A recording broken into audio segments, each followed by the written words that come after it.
श्री छत्रपती शिवाजी महाराजांचे दर्शन करून मी मंदिराच्या दिशेने निघालो. आज माझा पंढरपुरात पहिला दिवस होता. पंढरपुरात निघाल्यानंतर मी सरळ चंद्रभागा नदीच्या काठीशी गेलो. चंद्रभागा नदीच्या काठीशी जाताना मला मंदिराचे दर्शन झालेत.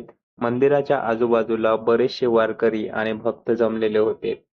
बरेचसे वारकरी त्यांच्यासोबत बोलल्यानंतर मला खूप छान आनंद मिळत होता. त्यानंतर मी सरळ चंद्रभागा नदीच्या काठीशी जाऊन नावेचा अनुभव घेतला.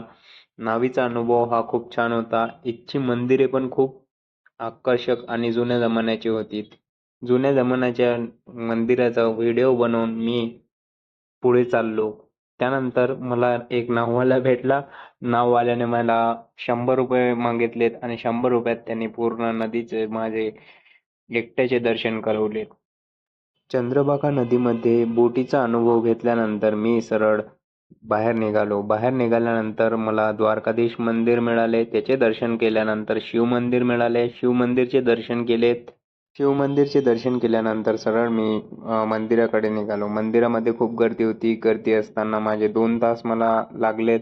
त्यानंतर मी गजानन महाराज संस्थान पंढरपूर येथे गेलो. आजूबाजूला असलेली झाडं खूप सुंदर होती. मी गजानन महाराजचे दर्शन केले. त्यानंतर राम मंदिराचे दर्शन केलेत आणि सरळ घरी निघालो.